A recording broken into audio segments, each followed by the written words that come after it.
Damos por iniciada la jornada, donde vamos a presentar al primer profesor, que nos va a hablar un poco de epidemiología sobre este virus y la enfermedad como tal. Así que es un agrado presentar al profesor Franco Fernández Guardiola, el cual es tecnólogo médico de laboratorio, con magíster en salud pública, con mención en epidemiología. Este profesor Franco se desempeña como profesor de la Universidad de Tarapacá y es profesional de la unidad de epidemiología de la Seremia de Salud. Así que, dicho esto, dejo con ustedes al profesor Franco. Ya, perfecto. Bueno, si todos me están escuchando, darles las gracias por la invitación, ¿cierto? Voy a darles una pequeña introducción, obviamente, a lo que es la epidemiología de este virus que nos ha afectado, ¿cierto? Desde diciembre del año pasado. Me presento, ¿cierto? Yo soy Franco Fernández, soy tecnólogo médico de laboratorio clínico, soy profesor de la Universidad de Tarapacá y también, ¿cierto? Trabajo en la unidad de epidemiología de la Seremia de Salud de la región de Arica y Parinacota. Ya me he desempeñado harto en el área de la parasitología, un poco entendiendo, ¿cierto?, el comportamiento de la epidemiología de esta, pero hoy en día, ¿cierto?, nos convoca a entender más allá de la biología, ¿cierto?, un punto de vista epidemiológico no tan aburrido, por decirlo así, cuando hay mucha gente que escucha la epidemiología, dice, oh, nos van a hablar, ¿cierto?, de gráficos, vamos a empezar a ver un poco, ¿cierto?, las curvas ascendentes que hemos tenido, en qué momento esta curva va a empezar a bajar, pero obviamente en esta convocatoria he querido darles una nueva visión de la epidemiología desde el punto de vista del entendimiento de un brote, como es en el caso del SARS-CoV-2. ¿Ya? Bueno, para comenzar, ¿cierto? Vamos a dar una breve introducción sobre lo que es el coronavirus o sobre este grupo de virus que pertenecen a esta característica particular que tienen, ¿cierto? Que es esta forma de corona. Como ustedes ya conocen, ¿cierto? Dentro de su formación, de lo que han visto y obviamente todo lo que los noticieros han hablado sobre el coronavirus, este tipo particular de virus recibe su nombre por todas las espigas, ¿cierto? Que tiene alrededor, que pertenecen a la proteína S, ¿cierto? Que es la proteína que permite la unión directa con, con la estructura proteica de nuestras células, ¿cierto? Que son los receptores. Entonces, en este caso, ¿cierto? Estas coronas, o sea, estas espigas que están alrededor del virus le dan la particularidad, ¿cierto? De parecer una corona. Entonces, más que nada, como ustedes saben que los científicos somos bastante realistas o un poquito más ingeniosos para colocar los nombres, obviamente se deriva de la morfología que este virus tiene. Ya la característica particular, a diferencia de otros tipos de virus, ¿cierto? Que su material genético es una hebra simple de RNA, ¿cierto? Como también hay, ustedes ya saben, ya que hay virus también DNA. Ya, por lo tanto, para el diagnóstico que va a hablar un colega más adelante, ¿cierto? Por lo que vi en el cronograma, ¿cierto? Nosotros necesitamos hacer una conversión o una inversión en este caso de este RNA para poderlo diagnosticar por un DNA fluorescente por medio de técnicas de PCR, ya que es lo que están haciendo la gran mayoría de los colegas tecnólogos hoy en día en los hospitales, ¿cierto? Pero también pocos de ellos se han dedicado a lo que yo les quiero compartir, que es un poco de la generalidad y también el estudio de este brote, de dónde salió este virus y cómo se tiene que entender un brote dentro de la parte clínica. Ya continuamos con las generalidades, tanto estos tipos de coronavirus, ¿cierto? Hay muchos en la naturaleza y al ser humano, ¿cierto? Los que se han visto han podido desarrollar dos cuadros leves, pero muy característicos, ¿ya? Que es el cuadro respiratorio y en algunos casos, ¿cierto? En menores casos se desarrollan algunas sintomatologías gastrointestinales. Ya nosotros dentro de la clínica que hemos observado en la enfermedad COVID-19, ¿cierto? Particularmente es que han cambiado un poco, ¿cierto?, las sintomatologías que se han visto por medio de los análisis que uno hace dentro de los casos positivos, ¿cierto? Que la gran mayoría de las personas está reflejando ahora un problema gastrointestinal, cuando en un principio solamente se podía hablar de síndromes respiratorios o de problemas o complicaciones respiratorias.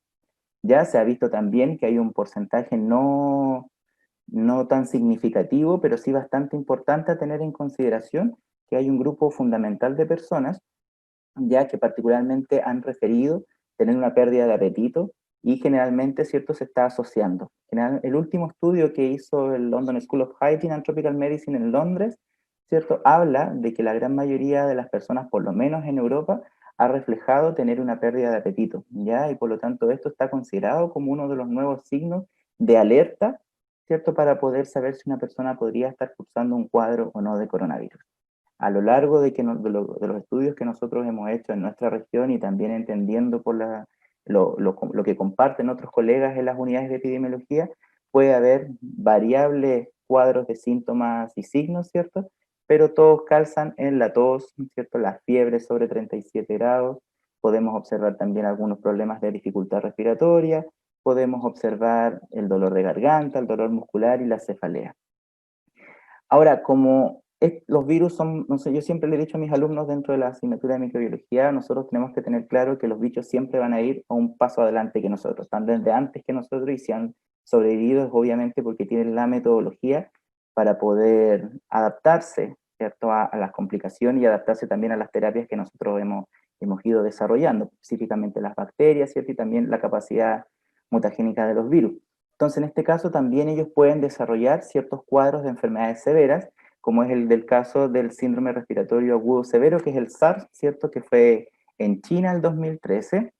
Luego tenemos el del MERS, ¿cierto? Que es el del Medio Oriente, en Arabia Saudita el 2012. Y ahora tenemos esta enfermedad severa del SARS-CoV-2, ¿cierto? Que también es un síndrome agudo respiratorio, o sea, un síndrome respiratorio agudo severo, pero con este nuevo tipo de virus. Entonces, dentro de la generalidad, estos coronavirus, en forma de resumen, reciben su nombre por estas proteínas que tienen alrededor y hay distintos tipos en la naturaleza. ¿Cómo saltan a nosotros? Es una dinámica que vamos a explicar en un poquito más adelante. Continuando con el SARS-CoV-2, ¿cierto? Esto se puede analizar con un brote que ocurrió, ¿cierto? Es decir, un grupo de personas que presentaron una sintomatología muy particular, ¿cierto? Ubicadas en el mismo espacio y tiempo, y esto fue causado, ¿cierto? O fue visto por primera vez en este mercado de productos del mar y animales vivos en la ciudad de Wuhan, ¿cierto? En China, y que estas personas desarrollaban particularmente una neumonía de etiología desconocida, que es un concepto que se utiliza en la vigilancia para poder nosotros establecer si estas personas pertenecen o no a un brote.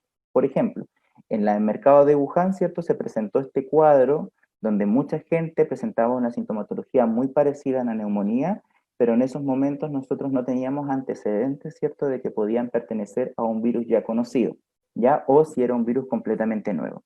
Por lo tanto, desde que ocurrió el SARS el 2003, perdón, en China, se estandarizó, ¿cierto?, algunas sintomatologías claves que podían permitirnos agrupar a cierto tipo de personas en un cuadro, por decirlo así, para que nosotros pudiéramos, obviamente, con anterioridad, poder saber si es que podían pertenecer a una enfermedad emergente o una enfermedad reemergente o que estaba, ¿cierto?, estacionaria dentro de la zona.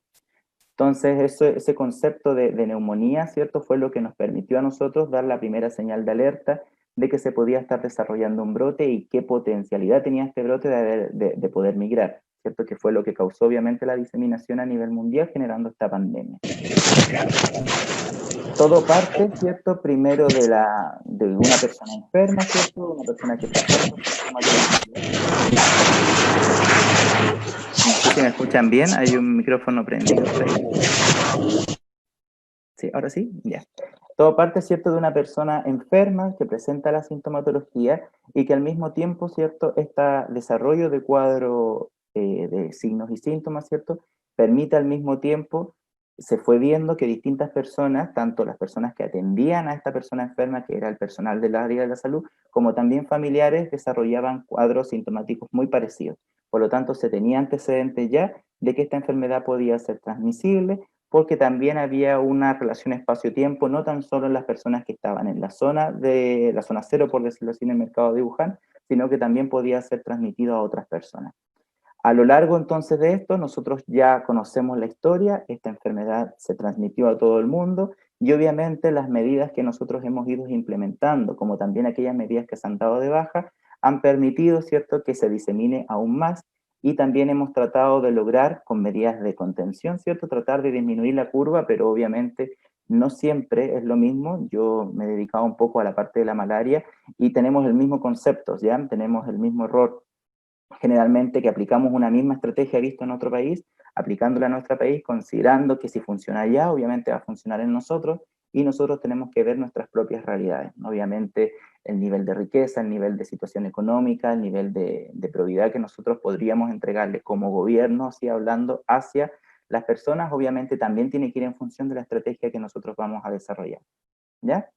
Bueno, el origen, los distintos tipos de coronavirus están distribuidos en la naturaleza y se sabe que forman parte del microbioma de distintos animales. Por ejemplo, en este caso, el MERS, que parte de los camellos, ¿cierto? Del gato civeta, el SARS en China el 2003, y que también estos coronavirus podrían venir de un origen común, ¿cierto? De ser parte del microbioma de los murciélagos. ¿Qué es lo que no sabemos hasta ahora con certeza, cierto? ¿Quién es el reservorio natural o cuál es el animal que desencadenó esta transmisión a los humanos?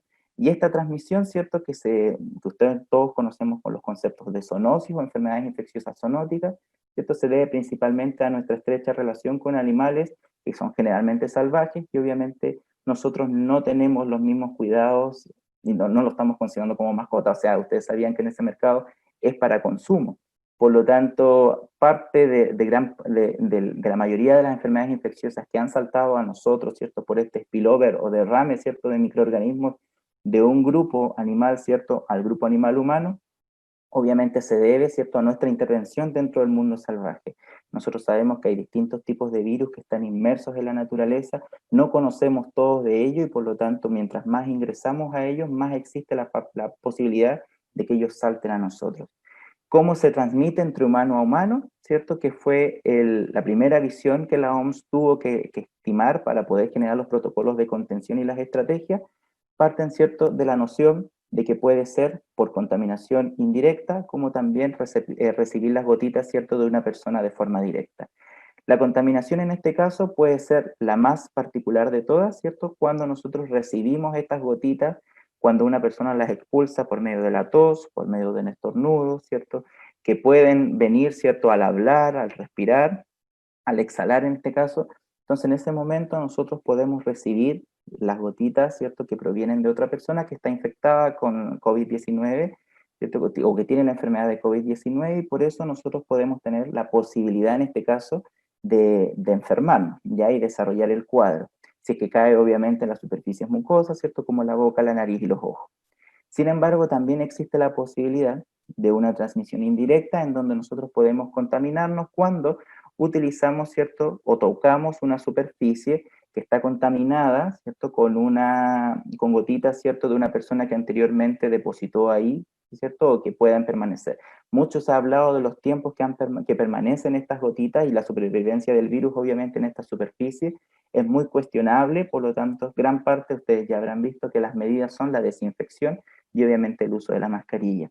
Hoy en día se ha postulado, ¿cierto? En 200 países, 33 científicos postularon, perdón, al revés, 200 científicos de 33 países postularon la posibilidad de la transmisión respiratoria. La OMS consideró, ¿cierto?, que generarse un cierto grado de suspensión por parte de las gotitas, por lo tanto, esa transmisión podría explicar también cómo, ¿cierto?, nuestra curva se ha disparado, y no tan solo en Chile, sino también en distintos países, y la posibilidad mutagénica de este virus, ¿cierto?, la capacidad que tiene, ¿cierto?, de mutar, y por lo tanto ha presentado distintos genotipos, los cuales no son diagnosticados fácilmente por PCR. Se ha visto en la India que hay PCR que han salido negativas para personas que son COVID-19 positivas, portadoras de SARS-CoV-2, pero que obviamente la capacidad mutagénica del virus ha hecho que los primers que utilizan para poder diagnosticar este tipo de virus no han sido suficientemente capaces de poder identificar la presencia del material genético. Por eso hay que tener harto ojo también en cuáles son las cepas que nosotros tenemos.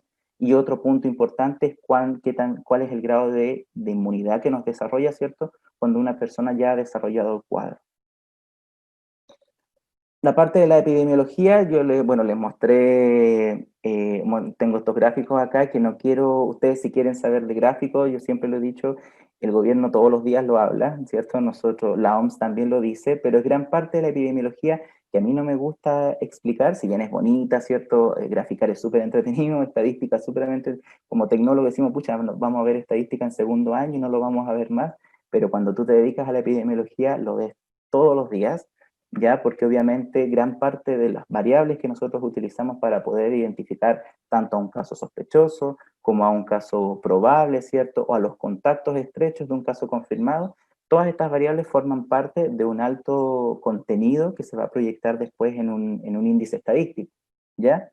Pero la epidemiología que yo les quiero contar muy brevemente y muy rapidito en honor al tiempo, ¿cierto? Para también respetar el tiempo de los otros colegas, ¿cierto? Es entender el virus como un estudio de brotes. Ya, para nosotros poder comprender este estudio de brotes, lo quiero asimilar muy rápidamente a lo que pasó en China, ¿cierto? Desde el inicio. Primero, para nosotros poder identificar, o sea, estudiar un brote, tenemos que identificar la existencia de un brote. Y esto ocurrió el 31 de diciembre del 2019, cuando las autoridades sanitarias de Chile, o sea, de China, perdón, identifican un brote en el mercado Huanan de la ciudad de Wuhan, ¿ya? Esta identificación tiene que estar particularmente condicionada por dos variables, que es la variable tiempo y espacio, para que pues, nosotros podamos hablar de un brote, que es lo que se está tratando de estudiar ahora en nuestras regiones, estudiar los brotes de las empresas. Nosotros tenemos que saber también quiénes son las personas que se infectaron dentro de un mismo lugar y al mismo tiempo también ver si corresponden al tiempo, ya que es lo que se hace, no es algo nuevo, es lo que siempre se ha venido haciendo con los brotes de hepatitis y con los brotes de otras infecciones virales, ¿ya? Más que identificar el brote también, nosotros tenemos que ver si estas personas forman parte, ya como espacio y tiempo, de un cuadro sintomatológico estandarizado.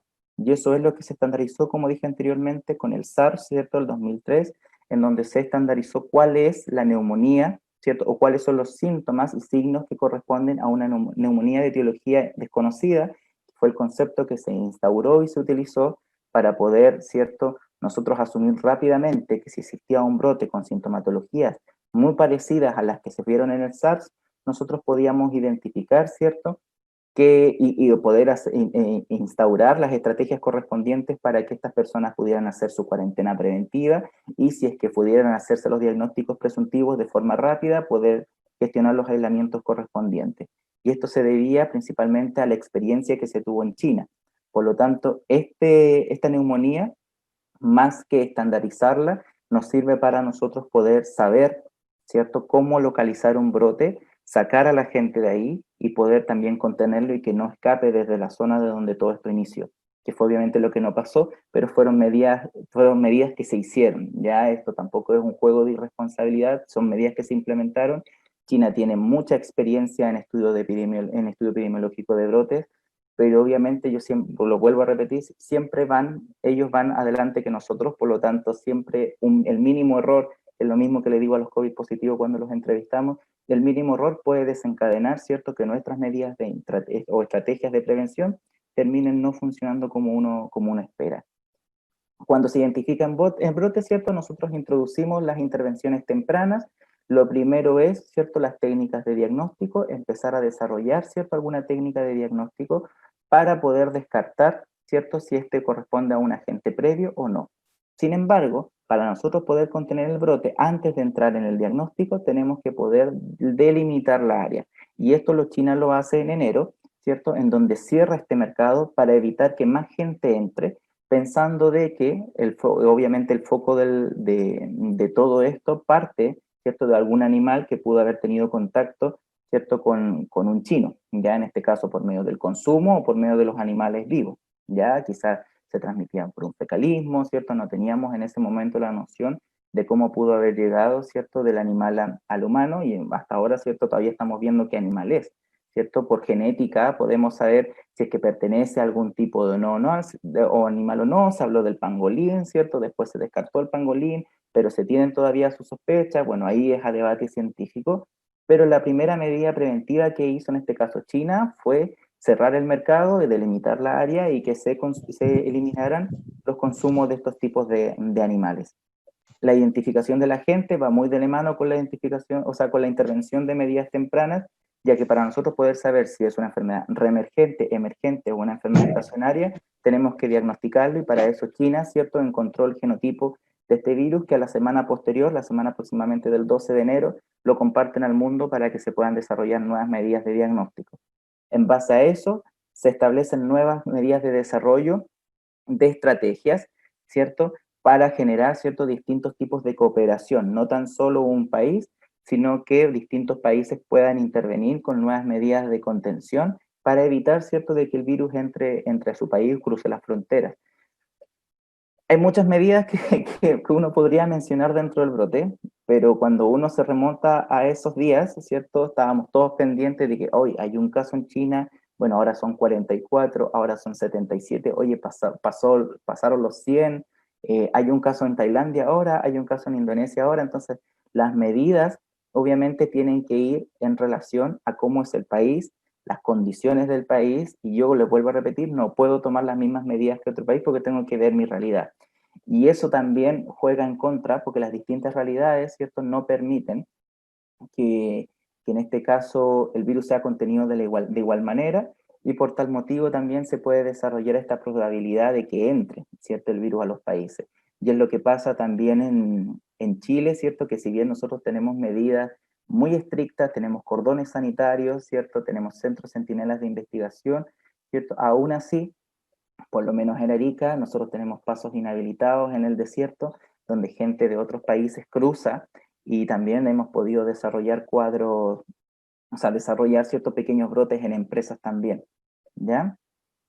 Bueno, el penúltimo punto, que es el quinto, ¿cierto? Es la declaración de enfermedad de salud pública de importancia internacional que fue decretada por la OMS, ¿cierto? Que gracias a, bueno, a todo el comité científico y de expertise en el área de la salud pública y la epidemiología, ¿cierto? Asesoraron al doctor general Tedros, y en este caso obviamente él estima que fue conveniente, ¿cierto?, declarar esta pandemia que se demoró. Muchos científicos y muchos epidemiólogos decían que tenía que haber partido con anterioridad, que se demoró obviamente, y en este caso, ¿cierto?, esta declaración de pandemia puso en alerta a todo el mundo, y por lo tanto todos empezaron a desarrollar nuevas estrategias y la formulación de nuevos protocolos para poder contener la infección.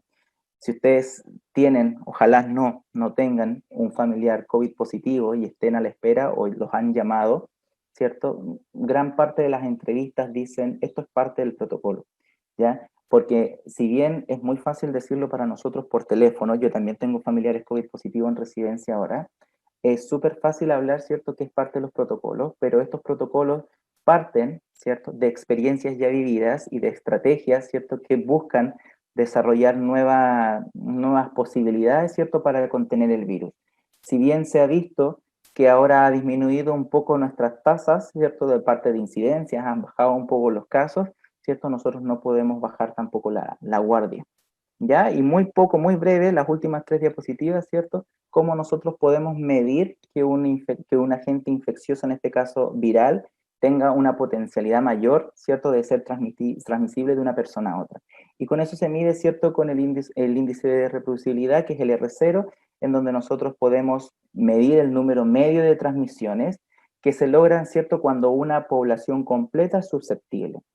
Entonces, en este caso, el R0 partió, ¿cierto?, de que teníamos de 2 a 3, ¿cierto? Es decir, que una persona podía contagiar a 2 o podía contagiar a 3, después se regularizó entre 1 y 2, y ahora, ¿cierto?, lo último que se publicó por la Escuela de Salud Pública y la Sociedad de Epidemiología acá en Chile, ¿cierto?, el último reporte que se pudo haber visto fue de 0,86 a nivel mundial. Ya, por lo tanto, cuando el R0 baja de 1, podemos esperar, ¿cierto?, que disminuya la posibilidad de casos, y si se mantiene en 1, ¿cierto?, podemos hablar también de que la curva se está volviendo estacionaria. Lo que nosotros no queremos, ¿cierto?, y que obviamente queremos desarrollar estas estrategias, es que el R0 no se mantenga en 1, no convertamos al COVID-19 como enfermedad en una enfermedad estacionaria que sabemos que cada cierto periodo de tiempo va a regresar, sino que logremos, ¿cierto?, conducir nuestras estrategias hasta un nivel de control y eliminación, eliminación, ¿cierto? Cuando hablamos de virus, súper difícil hablar de erradicación, pero podemos llevar ciertas estrategias para poderlo controlar, ¿ya? Y eso es lo que nosotros tenemos que mantener, ¿cierto? Enseñar y educar a las personas para que manejen, ¿cierto?, los conocimientos suficientes para poder contribuir a que este R0 disminuya. Cuando hablamos de R0, lo hablamos en un principio de todas las personas. Pero ya, por ejemplo, la realidad en Chile, ya nosotros tenemos que dejar de hablar de R0 y tenemos que hablar de R. Y R usa el concepto principalmente que cuando el brote aumenta, ¿cierto? O pasa el tiempo ya en el brote, ¿cierto? Nosotros ya no solamente tenemos una población susceptible, sino que también ya tenemos una población que deja de ser susceptible, como es en el caso del cuadro de inmunidad, que se puede desarrollar posterior a una infección viral, ¿cierto? Como cualquier otra infección, o también el uso de una vacuna. Como nosotros no tenemos una vacuna todavía, podemos hablar un cierto grado, ¿cierto?, de inmunidad.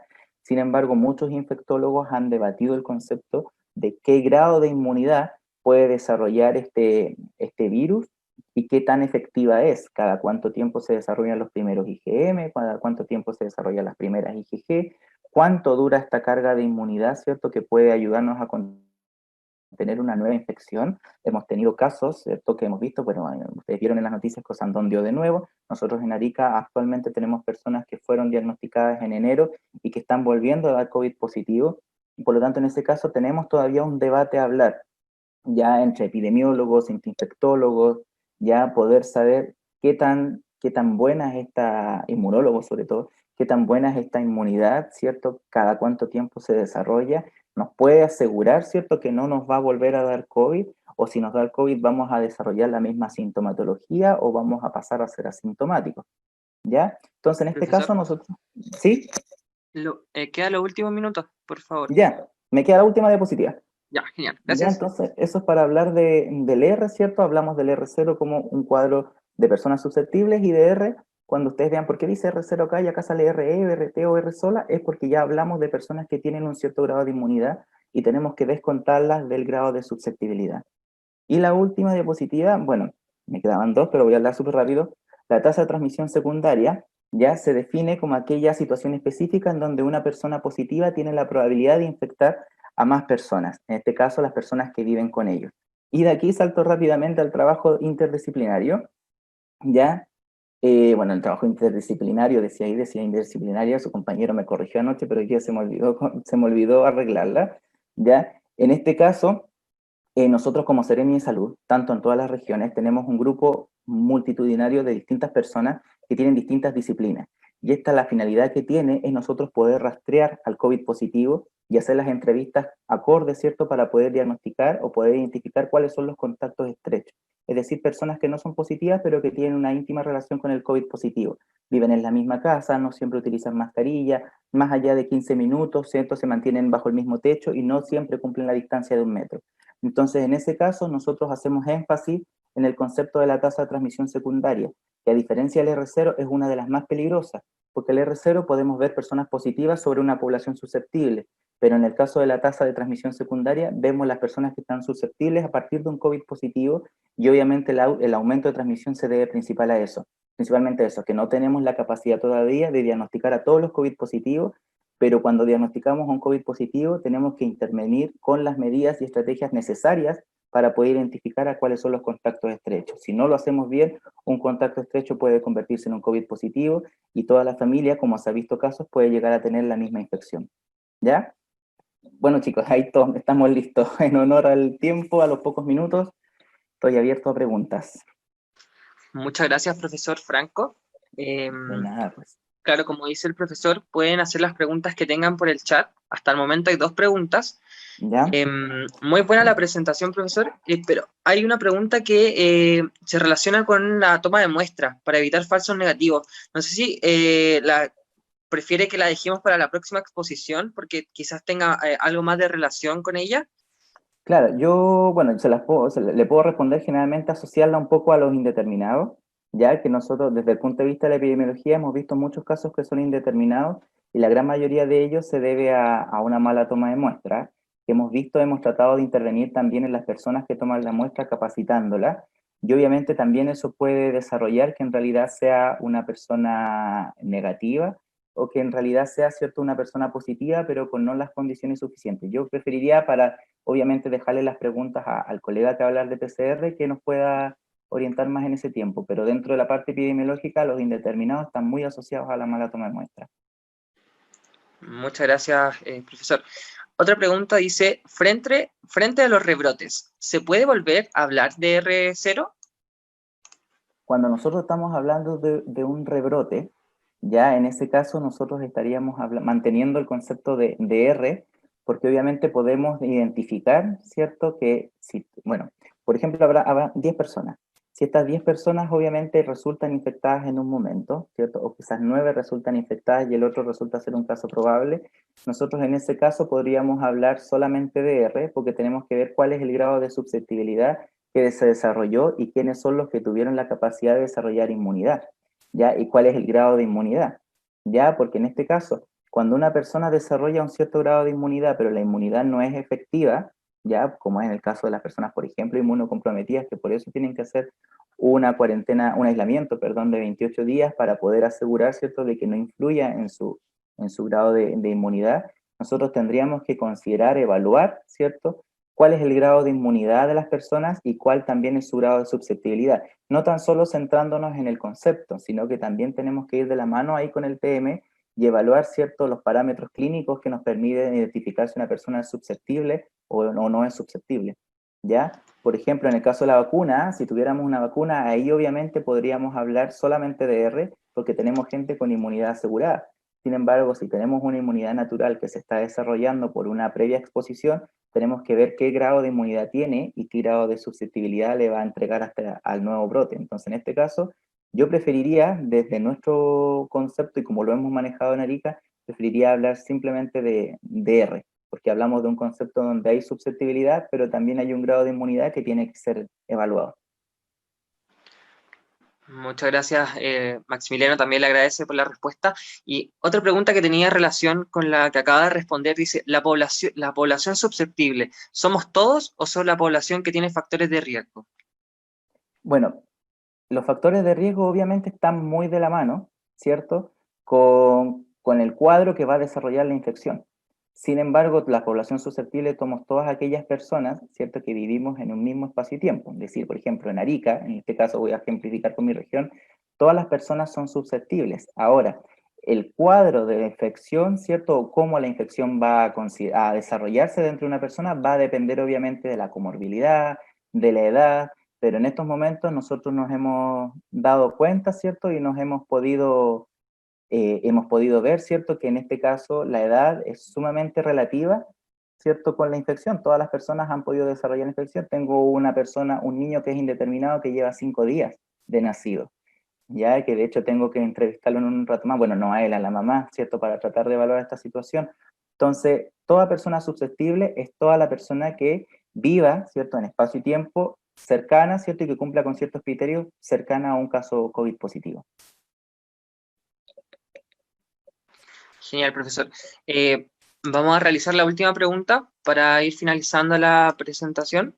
Y dice, ¿cuánto tiempo sería factible que se mantenga un R0 o un OR para comenzar a hablar de un desconfinamiento? Bueno, ahí está súper relativo. Mira, nosotros hablamos, bueno, ahora hace poquito, ¿cierto? Bueno, el día de ayer, antes de ayer, he estado súper desconectado en los días, ¿cierto? Nosotros hemos podido ver que se está planteando la posibilidad de estos 3, 4, 5 pasos, ¿cierto? De volver al desconfinamiento, ¿cierto? A la nueva normalidad. Sin embargo, nosotros tenemos que ver de que esto sea persistente. Ya tenemos que por lo menos asegurar, ¿cierto? No puedo hablar en meses, porque nosotros sabemos que nuestra curva en algún momento pasó de ser exponencial, dejó de ser exponencial, ¿cierto? Sino que pudo desarrollarse un cuadro aritmético y podríamos tener unas altas y unas bajas. Sin embargo, en este caso, ¿cierto? Yo preferiría, cuando hablamos de R en este caso, o de R0, preferiría, ¿cierto?, mantener un cierto periodo de tiempo considerable, es decir, no sé, que se mantenga por lo menos un semestre, unos 3, 4 meses, para asegurar de verdad, ¿cierto?, de que existe una posibilidad de que esté bajando la transmisión y que obviamente no pueda existir un nuevo brote, ¿cierto?, o que pueda existir una nueva población que se vuelva a infectar. Ya si nosotros consideramos un valor que fue determinado hace una semana y empezamos a desconfinar por ese valor, obviamente nosotros no vamos a poder lograr, ¿cierto?, que lleguemos a la disminución como corresponde. Ya, yo prefiero que esto sea mantenido, yo prefiero que esto tenga un nivel no estacionario, no quiero, bueno, voy a usar estacionario, pero un nivel estacionario en relación a la perduración en el tiempo, sino que se mantenga, no que se mantenga el mismo número, por ejemplo, el 1. Si se mantiene el 1, nuestra infección pasa a ser estacionaria, o sea, siempre va a haber alguien que se infecte, pero no va a aumentar la probabilidad de casos, sino que va a ser un poco más equilibrado, por decirlo así, que se mantenga estacionario o con una tendencia, ¿cierto?, hacia la baja para lograr, ¿cierto?, disminuir la transmisión. Pero yo con un solo valor medido hace unas semanas no me puedo asegurar. Yo tengo que ir evaluando estos mes a mes y si es que vuelve a subir este R0, yo preferiría, ¿cierto?, volver a establecer, ¿cierto?, las condiciones o las medidas preventivas que se establecieron. Entonces, para resumirlo súper rápido, yo preferiría, ¿cierto?, evaluar mes a mes cómo se está comportando la epidemia ahora en nuestra zona, ¿cierto? Y en base a eso, medir las estrategias. Pero con un solo valor no puedo arriesgarme a que en 3, 4 meses, ¿cierto?, dejar a libre albedrío el manejo de la gente y obviamente, en este caso, poder desarrollar un nuevo brote, ya en ciertos lugares de la región, del país, específicamente las empresas, que nos ha tocado bastante pelea ahí con las empresas. ¿Ya? Entonces lo ideal es evaluar paulatinamente y ser constantes en la evaluación del R0. Muchas gracias, profesor, por su presentación y la respuesta a las preguntas que hicieron por el chat. Algunas preguntas, en este caso una, no alcanzó a ser respondida por honor al tiempo, ya que debemos respetar Sí, el tiempo para exactamente. que los demás expositores puedan De todas maneras. tener su tiempo. Eso sí, como indica Fabián, vamos a enviarle las preguntas a los expositores Sí, ningún y problema. las respuestas las vamos a subir a las redes sociales. Así que de todas maneras van a ser respondidas, pero no en este momento. Muchas gracias, Exactamente. profesor. Yo al correo ahí les dejé mis 2 correos y, bueno, despedirme, agradecerles la oportunidad y alguien que le guste la parasitología me busca en Facebook como Franco Fernández y ahí podemos hablar todo el día de parásitos. Excelente. ¿Ya? Muchas gracias, profesor. Ya, pues digo, Hasta que estén luego. bien, cuídense, que estén bien.